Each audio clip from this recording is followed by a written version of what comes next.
నమస్తే మిత్రులారా, నేను మీ శ్రీనివాస్ చౌహాన్ అడ్వకేట్. మిత్రులారా, ఇన్సూరెన్స్ కోరుతూ డైరెక్ట్గా హైకోర్టులో రిట్ పిటిషన్ ఫైల్ చేయవచ్చా?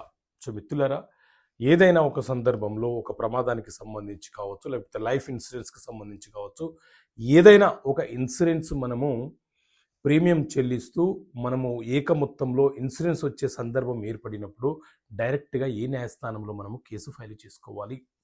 ఎన్ Venkanna versus regional manager of United Insurance company అనే కేసులో హైకోర్టు చాలా కీలకమైనటువంటి తీర్పునిచ్చింది.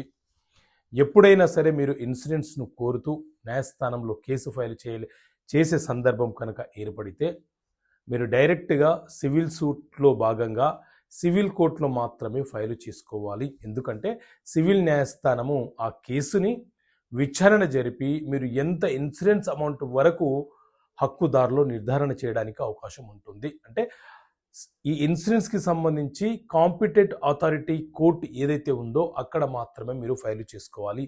అంతే తప్ప భారత రాజ్యాంగంలోని ఆర్టికల్ 226 ప్రకారంగా ఈ ఇన్సూరెన్స్కి సంబంధించి డైరెక్ట్గా మీరు రిట్ పిటిషన్ రూపంలో ఫైల్ చేసుకోవడానికి అవకాశం లేదు. అది జ్యూరిడిక్షన్ కిందికి తీసుకోబడదు అని చెప్పి స్పష్టమైనటువంటి ఆదేశాలు ఇవ్వడం జరిగింది.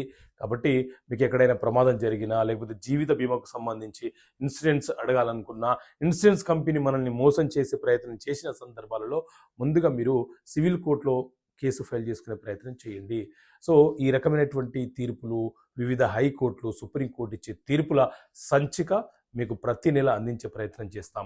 మీరు ఒక్కసారి సభ్యత్వం తీసుకుంటే 12 నెలల కాలం పాటు మీకు ఆ కాపీని అందించే ప్రయత్నం చేస్తాం. కావాలంటే ఇక్కడ కనిపిస్తున్న నెంబర్ కాల్ చేసి ఆ సంచికను మీరు పొందవచ్చు. ఓకే మిత్రులారా, థ్యాంక్ యూ. జై హింద్.